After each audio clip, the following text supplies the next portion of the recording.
Hey, welcome to class today, and excited to have present student leaders share their jobs with you, what the responsibilities are, some challenges that they face in leadership in general. But before we get to that, a few announcements.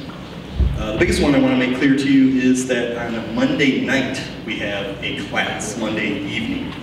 The reason for that is that we have classes that we can't have because of Friday chapels. There's 2 Friday chapels this semester, so we won't be meeting for SDL110. So we've worked creative ways to still get our contact hours and give you a quality experience. So Monday evening, there are 2 resume workshops offered. It's also part of Career Week. You want to check out Career Week activities as those are beneficial to you.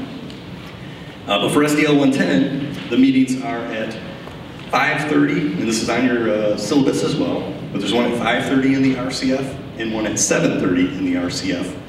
So hopefully that will work, one of those will work in your schedule. If it does not, talk to your small group instructor or myself about that, and we can try to work something out. But that's a class, it counts in our attendance and everything, and it will just help you prepare for resumes. Now some of you are applying for RA, that's my next announcement, and it's related. RA apps are due today, and you contact those through the methods that are on posters around campus and things, but you do that online. You're asked to submit a resume with that, and you don't have the benefit of this class yet to make your resume better. If you'd like to, the system doesn't allow you to repost your resume online with your application, but Chelsea Burke, who works in student development, is willing to make some changes in the background. If you'd like to submit a new version of your resume after you get this class and you improve your resume, and you're welcome to email that to Chelsea Burke, and I'll send this to you via Blackboard too, but you can email Chelsea Burke with a new RA resume, and we'll get that into the system for you, for your benefit. There are small group sheets, about 2 or 1 per row, that look like this. This is your small group for the rest of this semester. The instructor of that group will be your grader and your attendance tracker along with the teaching assistant. So at the end of this class, so first of all, if you haven't seen this already, ask your row to pass it down to you. Find your name on there and remember who your small group is. 10 minutes left in class, we're going to introduce each of the small groups, like we did last week, if you were here last week. Welcome to you new students, by the way. Be sure you read the syllabus to know what's going on. We're going to send you out in groups to this meeting locations that are predetermined. You need to get with your instructor, follow them to the small group activity today. To have your attendance recorded and do a thing where we learn each other's names and stuff. So find your name on there. If your name is not on there, don't panic. We're going to make it work. Come and see me after we send everybody out, and I'll get you in a small group and make sure that we get you registered and everything for the class. That is all the announcements. Again, welcome. I want to introduce, what? Gainey Gatsby's tonight. Gainey Gatsby is tonight. You want to say anything about that, Mandy? Be there. Have fun. It's part of the syllabus. It's what? It's in the syllabus. It's not in the syllabus. Okay, yeah, it's required attendance for the Friday, Good Friday. We also missed a class named Good Friday. Gainey Gatsby. Just kidding. Okay. I'd like to introduce my friend and colleague, Carrie Williams. Carrie has a master's degree in spiritual formation, and she directs the Core 100 program. Some of you may know her from that, and she works with retention issues on campus and freshman programming. She's the director of all such things, and is a wonderful resource and servant to us on campus. Carrie, you're going to take it away with a panel, and you're going to introduce, wow, these fine individuals. Can you get this all situated? Give it up, Carrie and Pam.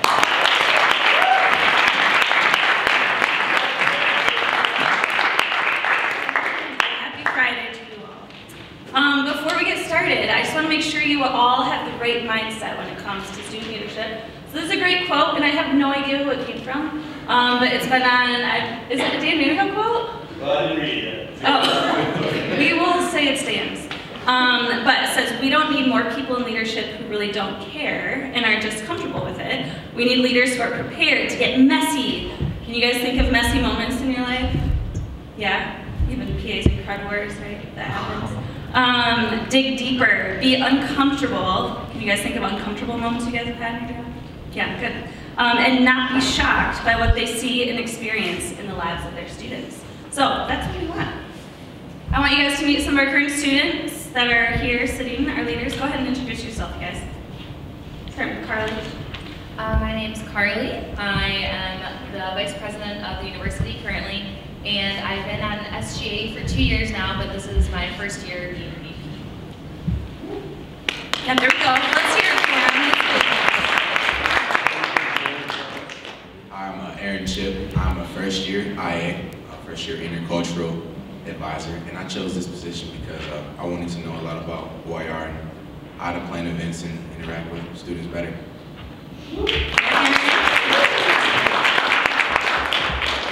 I'm Dongbin, or DB. I'm a second year PA. I'm a junior. And Don't answer that one yet. oh, okay, sorry. Yeah. I decided to serve in this role because of not just because my PA from my freshman year told me to, but I thought it would just be a good thing.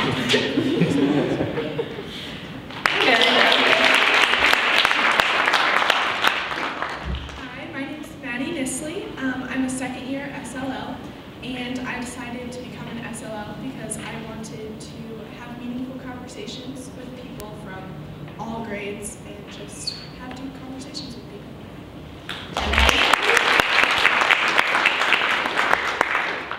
I'm Jill, and I am in my second year serving as Director of Events on SGA. And I chose my position because I really wanted to connect more with the student body and get to work with students that I wouldn't otherwise know.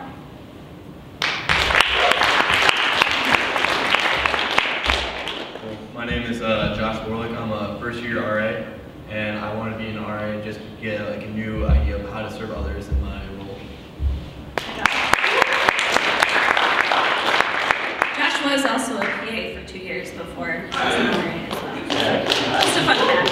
Yeah. Okay, my name is Genesis Maple, and I'm Director of Spiritual Life. This is my first year on SGA, and I chose this position because I wanted to be a part of the change I wanted to see on campus.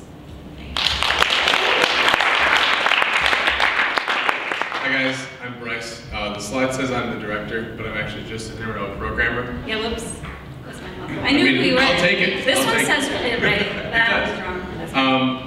I loved intramurals my first 3 years at college, and so when the opportunity to be an intramural programmer and serve the student body in, I think, one of the most important ways that we foster community through physical activity came up, I just could not turn that down. So.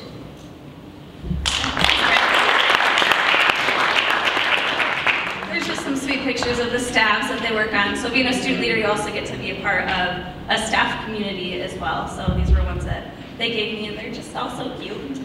You guys, most of you shared that. Carly, Aaron, will you guys share why you guys decided to serve in this role? Like, what made you guys think about that?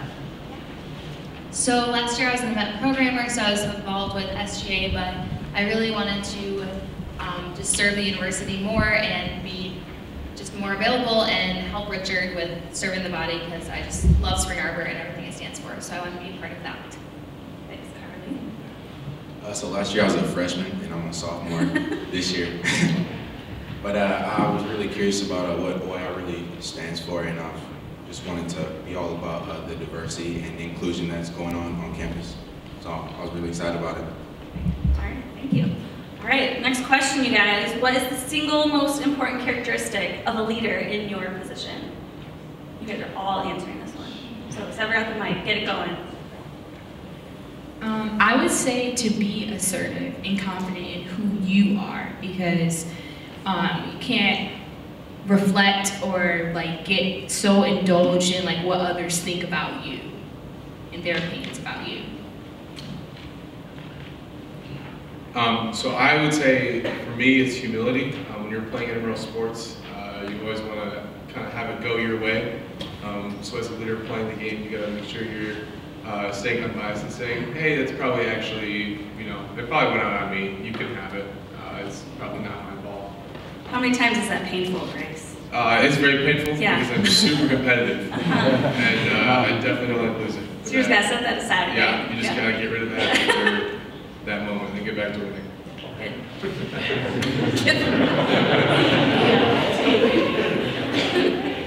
So what I think is most important is just like being able to, also going with off of humility, it's just like being able to humble yourselves and be willing to serve others any way you can, because I love doing that.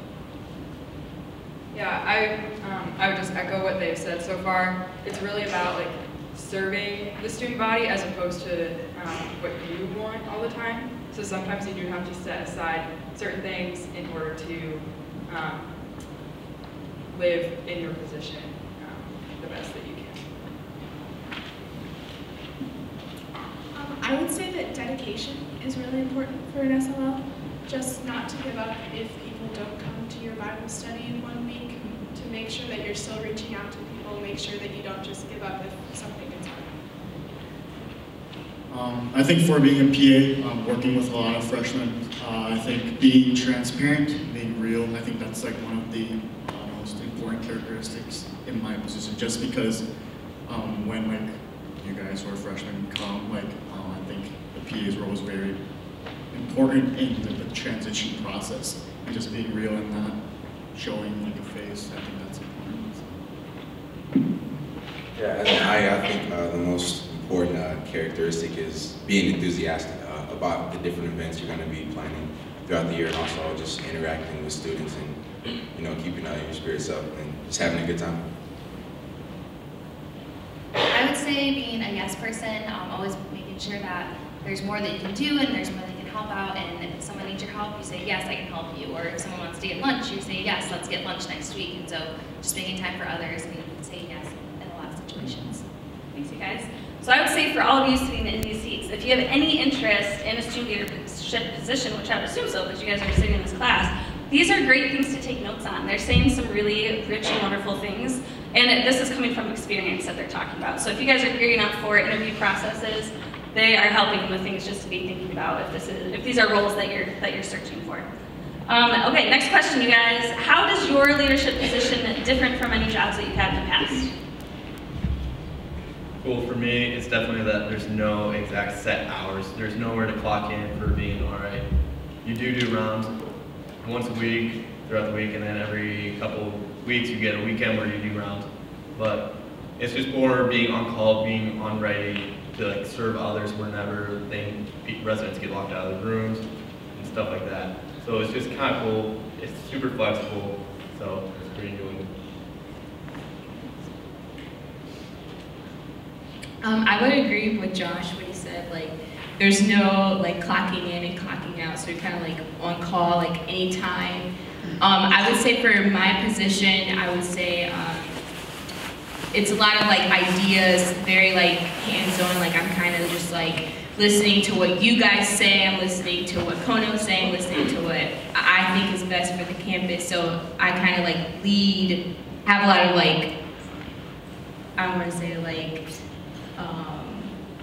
leeway, if that makes sense. Like I can make, like a lot of decisions I make by myself, or I don't have to like I hear everybody's ideas and different things, but the ideas are just kind of like, you're given freedom to be creative. Yes, that's what I was trying to say. Freedom, there's a lot of freedom. Yes, I would say for me, transitioning from an event programmer to VP, I was involved a lot with the events side, so I was working with Terrence and Jill and just working with them. And then transitioning to being vice president, I'm helping out with all sorts of different cabinets and being able to build more connections and deeper connections with everybody on SGA and helping oversee those departments. Question for the audience. Show of hands, how many of you guys have been in jobs where you've had to clock in? Like punch card? Wow, okay. Thank you. How many of you guys currently are having to punch in or clock in the role that you're serving in? Okay. Helpful to know. All right, next question. Have you ever regretted the way you handled a situation in your position? So this is a little bit more of a tough question, right, because it has the word regret in it. And then what would you change looking back on that? Aaron's gonna be real with us. All right, here we go, Aaron. So yeah, I have regretted the way that I've handled situations in the past. In my position, I would say either that in conversing with students, that I've either like said too much and haven't like listened to the perspective of a student on different issues that are going on, whether it's on campus or different issues that are going on in the country, or like, I haven't really said enough, and really like, like voiced my opinion about different things that are going on. And I would definitely, what I would change is that I would myself, if I'm realize that I'm really talking too much, but also, just not be afraid to voice my opinion about the different things. Gotta find a balance between those, right? Yeah, definitely. Yep. There was a situation that happened last school year, and there was a meeting, and during the meeting, I got to be a part of it, and afterward, I walked out of it kind of thinking I'd had a bad attitude, I'd had judgment towards one of the people that was a part of the meeting, and I just really reflected and realized, like, I have the opportunity to work with people, and I can't really, it's not fair of me to have assumptions or expect things from people that aren't realistic. And so just having a mindset of accepting people for who they are and accepting their ideas and not trying to always force your agenda, I guess. Thanks. Yeah, the one thing that I thought of was just classic Cedar Bend. My first year being a PA, I was like, we were like going to the campsite, and this one student was just like keep asking, drilling me with like questions like, where are we? When are we getting there? When are we getting there? When are we getting there? What time is it? What time is it? What time is it? Yeah, what time is it? Like, when are we getting there? Like, where are we? And then like I like snapped on him, and I was like, dude, just calm the frick down. And I like just shout at him like in front of like the whole like student. He's telling me this now. Yeah. Sorry, Carrie. But I was like, I just like went on. I was like, dude, can you just calm down? Like, I know where I'm going, so just chill. And I guess like I kind of regretted that afterwards, just because my emotion got the best of me, like being a first year PA, and then just like, I was actually not very confident last year, but I hit it well, I think. But yeah, I think like the one thing that would change is obviously just to know myself and to recognize like those emotions that are coming up and acting more mature in that situation. Yeah, that's big in these roles, is to know yourself, because you're working with so many different people, to know what your reactions will be and flip the switch.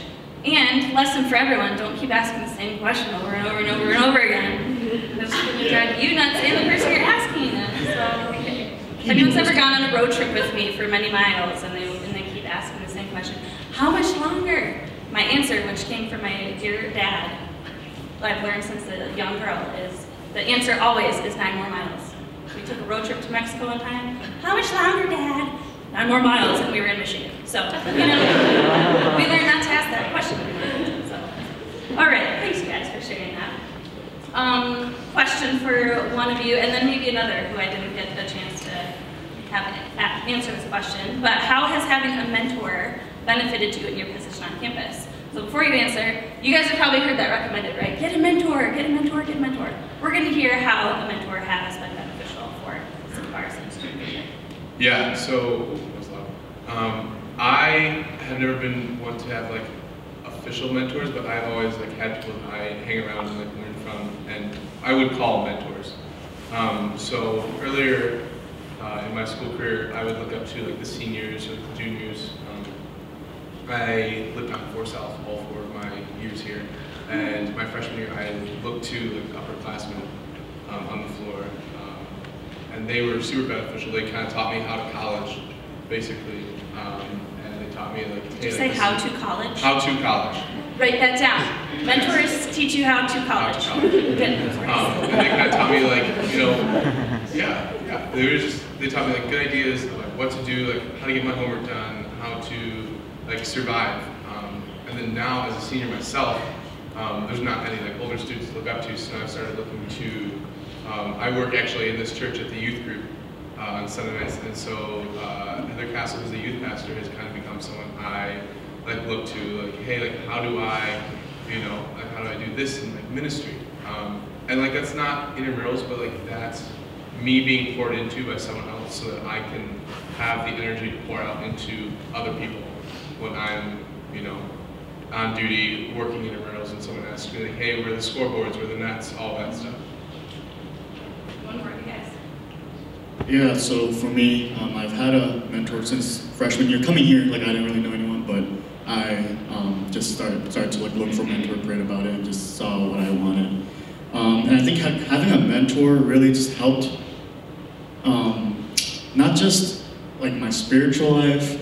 Can you share who your mentor is? Oh yeah, so I like meet with like 2 different people. I meet with Ron Capico, and then I meet with Mary Darling, and both of them are pretty amazing people. I would recommend Mary Darling and Ron Capico, but they've just really, because if you have a lot of friends and you talk to your friends about certain things, they'll try to like support your thoughts or support your decisions. But a mentor, I think, will really call you out and just be honest with you and be like, hey, like that's not what you should be doing. And they would always ask hard questions, which really helped me kind of think about my role and my leadership role here. So. Great. So it sounds very positive having a mentor. How many of you guys currently have one? Mentor. Okay. Yeah, I'll ask the audience too. Let's do a show of hands. Okay, let's increase those hands, okay? So here today, find a mentor. Okay. Those are good. All right, another question for you guys. In Scripture, we are told to live above reproach. This comes from Philippians 2:15. How does that play out in your role? So living above reproach, when I first heard that, usually I think of like perfection, you can't mess up. Maddie, hold that mic up a little. Okay, There we sorry. go. There we go. Usually I think of perfection and you can't mess up, or other people will say that you're not qualified to be a student leader. But that's not it at all. Living above reproach just means that like you have to live a life that isn't contradicted to what you are teaching people in your small groups, or when you're having conversations with people, they're not like, oh, you're telling me to do that? Like, that doesn't really line up with what you are, like what I see you doing around campus. So just keep in mind, like every action that you find yourself doing, like, would I be telling someone else to do this? Like, would I be calling someone out if they would do this? So. Cool. So for me, living above reproach, I don't know the word, sorry. For me, it's just like honestly doing the right thing even when no one's looking. Like it's easy to go out on weekends and like, oh, no one's looking, I can do whatever I want. But in reality, like, if I have a sense of moral, like, this is not okay, I can't just like do whatever I want, go to MSU or Michigan. I almost said Michigan State twice. But anyways. You actually ended up doing that and saying it twice. Anyways. Josh is awesome just for that alone right there. His I'm just laughter struggling. Thank is you for dealing with me today. Yeah.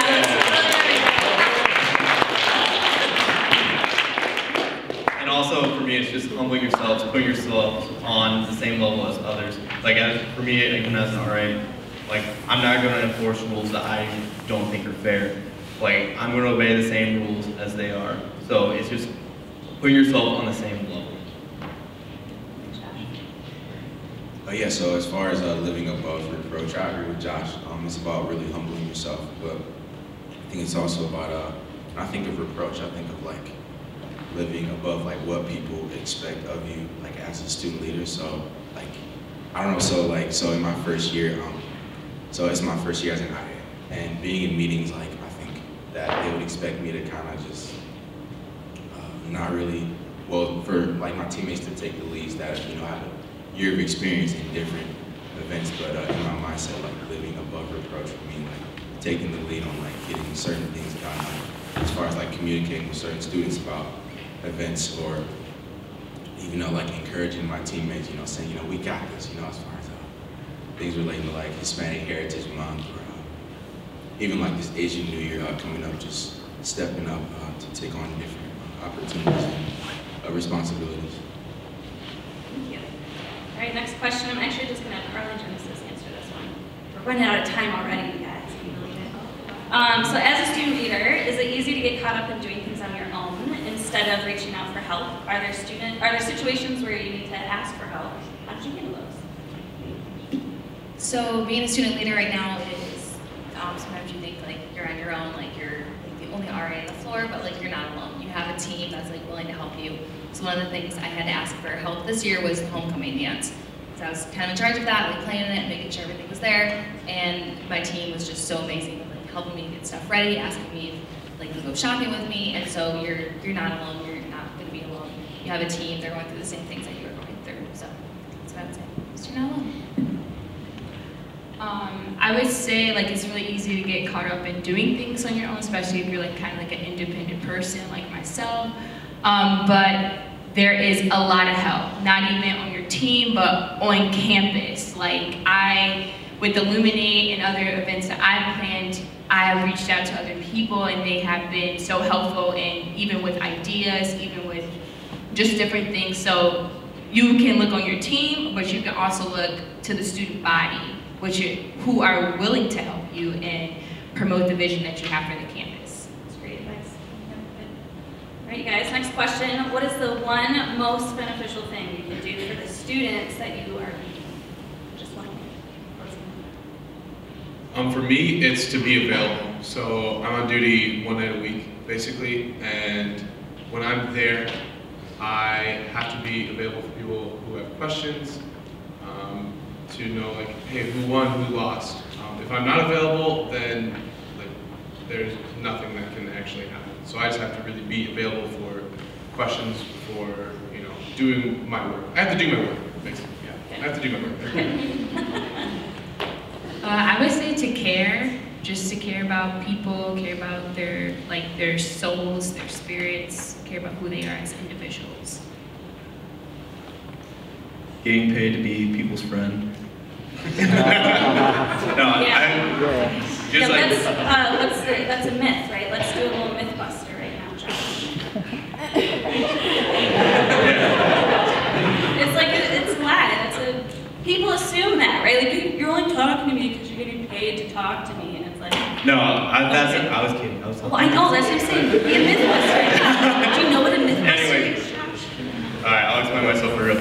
But no, just honestly getting time to spend with residents I would normally want to talk to, and then getting to know that I actually love these guys that are in my building. Shout out to Dylan over there. But anyways, and then also being able to take in guys, even like the old Ormston guys who call themselves the refugees.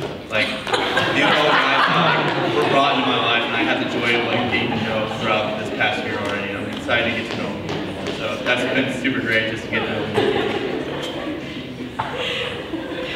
I think just like people have said so far, just being available and being there for people. In my role, I don't have like a floor or a core or anything. I'm working with the SGA cabinet, but the events that we do are for the entire campus. So I am working with people that work in the DC or calling businesses to talk to them about that kind of thing. So like just kind of being available to everyone and kind of, yeah, just being like a positive person for people to talk to. For me, I think the most beneficial thing that you can do for students that you are serving is to listen to them and just listen without any agenda, without trying to figure out what you're going to say to them, just listen. I'm just echoing listening and just being intentional. I think in my role, just being with freshmen, that's a big part. If you have any more questions, you can ask me later. I think for me, the most beneficial thing that I can do is just to be like available. As an I, have like certain hours that you're like, on the job is kind of a all day, every day kind of thing. So really reaching out to people and being sociable. I'd say being flexible and being able to work with like every student on campus and being able to be available for them, like even when you don't want to be. So just being flexible. Good. All right. Thank you, guys. Next question: what have you learned about servant leadership by being in this role? And those of you who are answering, make it quick and snap.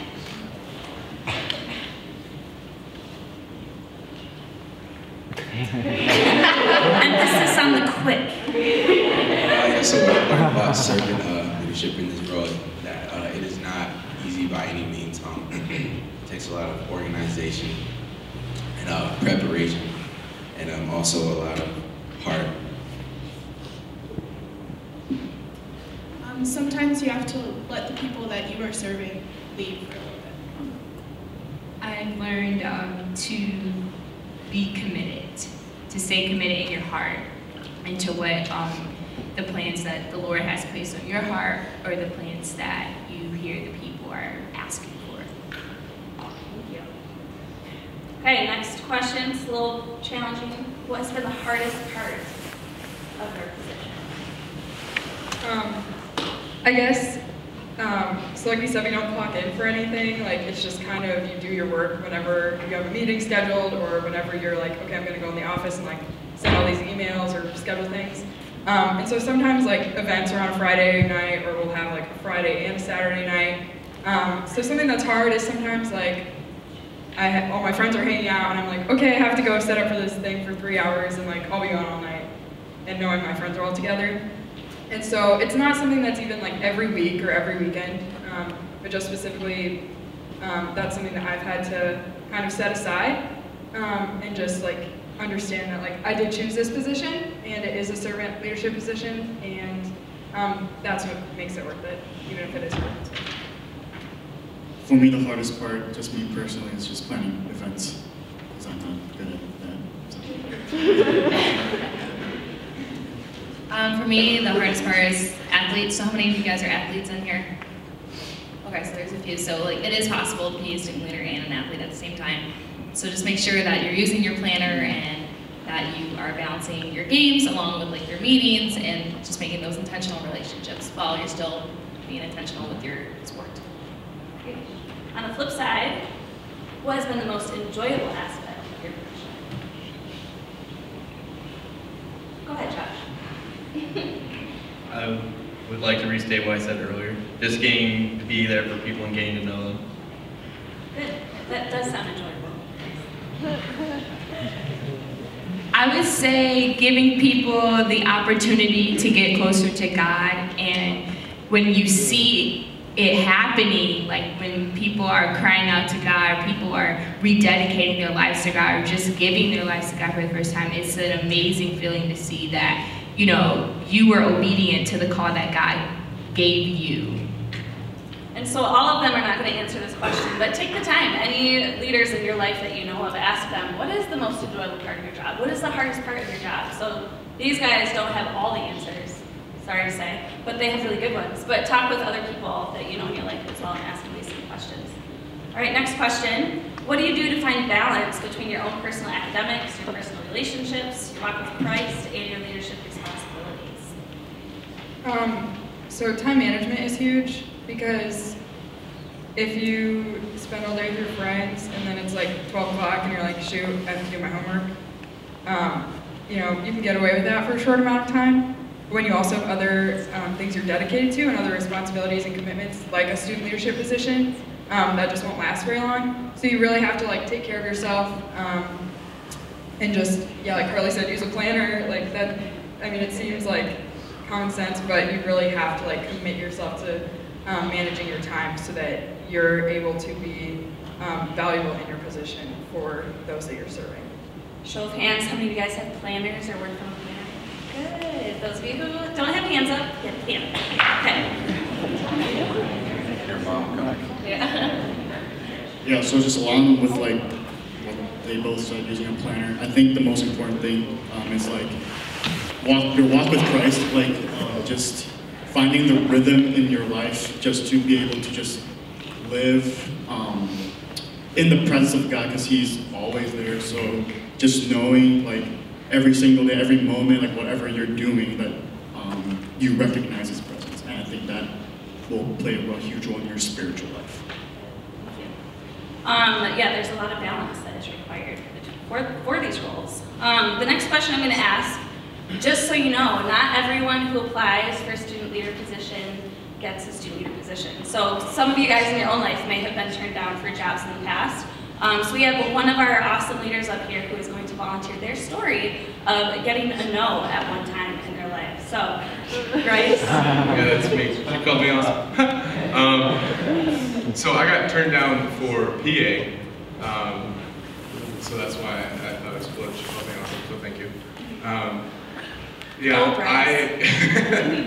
I didn't take it very well originally. I was just kind of like, it was a rough semester when that happened, and then it's just like, you know, am I not good enough? Like, what's going on? But I kind of took that as like okay, if I am thinking I'm not good enough, like there's something wrong with like that, because God tells me I'm good enough.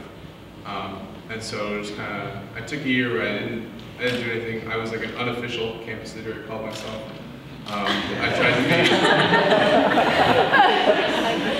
I just tried to be involved in everything and everywhere. But that really allowed me to find like my true passion, which was like intramurals. So I played a bunch of intramurals, and I was like, shoot, I could like do this and like, get paid for it. Why am I not doing this? And so that's what I did. I took like that rejection as like an opportunity to find like what I like, truly wanted to do. And I think that's super beneficial, like in just like not even just for jobs, but like anything. Yeah. So many powerful things Bryce just said. Try to say that really fast. You can't do it. But you are awesome, Bryce. Just so you know. We all know that too. So give him a hand. But a couple things that he mentioned is that like nothing is wrong with him, right? God knows who he is. God has made him to be who he is. And then what did he do? He turned the no into an opportunity. So he did. He threw himself into campus life and just thrived. Like everyone knows who Bryce is. He's the loud voice at the games.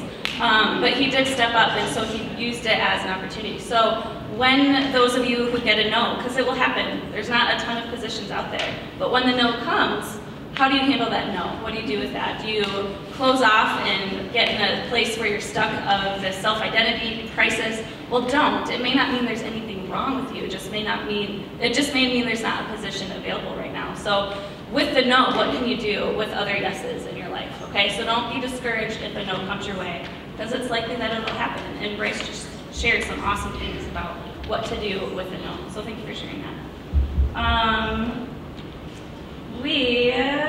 I can only have one person answer this question, so nose goes. In what ways do you consider your role a ministry? I would just say by listening to people and also SLLs. Sorry, what, Maddie, say that again? Sorry, listening to people, and also SLLs connect people with churches around the area, so helping freshmen find a church home or ministry volunteer placements. You guys do a lot of networking, which is cool. And all of them, I think, do you all see your role as a ministry? Or probably you wouldn't be in it if you didn't see it that way. Because the pay is sometimes not there, or it's not very much. So we thank you for what you guys do. And I think that's why you're in it, is because it is a ministry. Okay, all of you guys are gonna whirlwind through this one. Are you ready? What advice or words of wisdom? This is a good part to take notes in, you guys, because you've been getting advice this whole time. But what advice or words of wisdom do you have for someone who is thinking about being involved on campus in a student leadership role? Go. Yeah, just know yourself. I think that's the biggest, most important thing, to know who you are. Like, is this role going to define you, or is God going to define you? Some days you're going to have off days, and you're not going to have the greatest ideas, or you're just going to be off with what you're doing. But stay confident, because if you start to lose confidence in yourself, then why does anyone else have a reason to be confident in you? So self-confidence, knowing what you're talking about, even if you're having an off day, I think is really a good place you should take. Yeah, I would say pray and ask God to prepare your heart if you are truly supposed to be a student leader. I would say organization for any role. Staying organized, staying on top of things, because you have meetings, you have all kinds, you have your own schoolwork, your own bank, just your own schoolwork, your own life. So staying on top of things, priorities. For me, is you are not entirely your role. You are more than just your role. You don't have to constantly be like, oh, I'm an RA, I'm going to get you in trouble. I'm a PA, we're going to do this. No, you make the role part of That's what the RA says. That's what what my staff sounds like every single day. Oh, yeah. But anyways, you don't become your role. Be real with the people you're serving because they won't respect you as much if you're not real. If you're going to choose a position and you do get it, just do it with all your heart and just accept that it is you choosing a servant leadership position. Even though you guys are asking to be servant leaders, don't expect serving to come easy. It's still going to stretch you. I would say have fun in the position that you'll be in and find your passion in it because it is really fun to be a part of a team and to find yourself and other people. Great. Thank you guys.